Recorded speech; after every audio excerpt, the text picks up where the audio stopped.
समुद्र की लहरों की आवाज धीरे धीरे कम होती जा रही थी। डॉक्टर मैड का मोटर बोट तट के करीब पहुंच रहा था। लोग उसे डॉक्टर मैड बोलते थे। पागल नहीं, बस अलग। जेनेटिक्स का एक्सपर्ट था वो, हमेशा शांत, हमेशा फोकस्ड।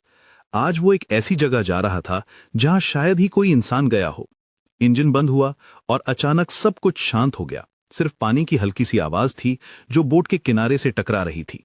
डॉक्टर मैड ने अपने चारों तरफ देखा। यहां कोई नहीं था, कोई आवाज नहीं, कोई हलचल नहीं। बोट को किनारे पर लगाना आसान नहीं था। पानी उथला था, लेकिन पत्थर और कोरल पीसेस बिखरे हुए थे। डॉक्टर मैड ने केयरफुली बोट को एक सेफ स्पॉट पर ले जाकर रोका। उसके पास सिर्फ एक बैकपैक था, कुछ इक्विपमेंट और बहुत सारे सवाल। बस वो और ये रहस्यमयी आइलैंड। ये साइलेंस कुछ अलग था, जैसे पूरी दुनिया रुक गई हो। वो जानता था कि ये जर्नी एक सिंपल रिसर्च ट्रिप नहीं है। किनारे पर उतरते ही उसे लगा जैसे वो किसी दूसरी दुनिया में आ गया हो। रेत गर्म थी, लेकिन हवा में एक अजीब सी ठंडक थी। उसने बोट को एक पुराने पेड़ से बांधा। ये पेड़ काफी मजबूत लग रहा था, जैसे यहां सालों से खड़ा हो। इसकी जड़ें डीप में गई हुई थीं और ब्रांचेस इतनी थिक थीं कि ये क्लियरली बहुत ओल्ड था। रोप को डबल नॉट से बांधते हुए डॉक्टर मैड ने सोचा कि ये बोट यहीं सेफ रहेगी। अब वापस जल्दी नहीं जाना, उसने खुद से कहा। समुद्र की तरफ एक आखिरी नजर डाली। ब्लू वाटर अब दूर तक फैला हुआ था, जहां से वो आया था, लेकिन अब उसका फोकस सिर्फ इस आइलैंड पर था। वो जानता था कि जो भी यहां है उसे फाइंड करने में टाइम लगेगा। आइलैंड सुनसान था, हवा, पेड़ और दूर जंगल की अजीब सी आवाज। डॉक्टर मैड ने अपना बैकपैक कंधे पर डाला और आगे बढ़ना शुरू किया। हर कदम के साथ रेत में उसके फुटप्रिंट्स बन रहे थे। पीछे मुड़कर देखा तो बोट अब छोटी सी दिख रही थी। यह आइलैंड उससे कहीं बिगर था जितना उसने सोचा था।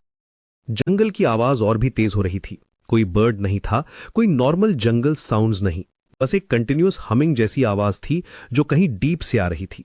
डॉक्टर मैड को पता था कि ये कोई नेचुरल साउंड नहीं है। उसके ईयर्स के एक्सपीरियंस में उसने कभी ऐसी आवाज नहीं सुनी थी।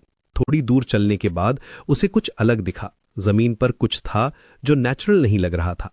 पास जाकर देखा तो उसे आधा जमीन में दबा हुआ कंक्रीट बंकर दिखा। ये कोई रीसेंट कंस्ट्रक्शन नहीं था। कंक्रीट पुराना था, मॉस और वाइन से ढका हुआ। सरफेस पर क्रैक्स थीं और कुछ पार्ट्स में कंक्रीट टूटकर गिर गया था। डॉक्टर मैड ने बंकर के चारों तरफ देखा। ये क्लियरली मैन मेड था, लेकिन कब बना था और क्यों, ये सवाल उसके माइंड में घूम रहे थे। बंकर का एक हिस्सा जमीन से बाहर था, जिस पर कुछ मार्किंग्स भी थीं, लेकिन वो इतनी पुरानी थीं कि पढ़ना मुश्किल था। शायद कोई गवर्नमेंट प्रोजेक्ट था या फिर कुछ और। उसने अपना बैकपैक नीचे रखा और बंकर को केयरफुली एग्जामिन करना शुरू किया। यह सिर्फ कोइंसिडेंस नहीं हो सकता था। डॉक्टर मैड यहां रैंडमली नहीं आया था। उसके पास कुछ इन्फॉर्मेशन थी, कुछ क्लूज थे जो उसे यहां ले आए थे। वो जानता था कि यह बंकर उसकी रिसर्च से कनेक्टेड है। जेनेटिक्स रिसर्च में कभी कभी आपको ऐसी जगहों पर जाना पड़ता है जहां नॉर्मल लोग नहीं जाते। डॉक्टर मैड का काम भी कुछ ऐसा ही था।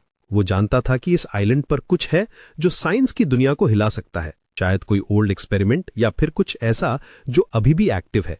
बंकर के पास खड़े होकर उसने महसूस किया कि यह सिर्फ शुरुआत है। आइलैंड पर और भी सीक्रेट्स छुपे हुए हैं। जंगल की वो अजीब आवाज अब और भी मिस्टीरियस लग रही थी। डॉक्टर मैड ने अपने इक्विपमेंट चेक किए। उसके पास जो भी टूल्स थे वो सब यहां काम आने वाले थे। हवा में एक अलग सी स्मेल थी, केमिकल जैसी, लेकिन नेचुरल भी। डॉक्टर मैड को पता था कि ये स्मेल नॉर्मल नहीं है, ये कुछ और इंडिकेट कर रही थी। शायद कोई अंडरग्राउंड फैसिलिटी हो या फिर कोई ऐसी चीज हो जो यहां नेचुरली एग्जिस्ट नहीं करनी चाहिए। बंकर के एंट्रेंस को ढूंढना अब उसकी प्रायोरिटी थी। अगर ये सिर्फ एक अबैंडन स्ट्रक्चर है तो भी इसमें कुछ क्लूज हो सकते हैं, लेकिन अगर ये अभी भी एक्टिव है तो डॉक्टर मैड ने इस पॉसिबिलिटी के बारे में सोचा और उसे एक अजीब सा एक्साइटमेंट फील हुआ। आइलैंड की साइलेंस अब उसे कंफर्टेबल लग रही थी। यहां कोई डिस्ट्रैक्शन नहीं था, कोई इंटरप्शन नहीं, सिर्फ वो, ये मिस्टीरियस बंकर और अनलिमिटेड पॉसिबिलिटीज। डॉक्टर मैड जानता था कि अगले कुछ दिन या शायद हफ्ते बहुत इंटरेस्टिंग होने वाले।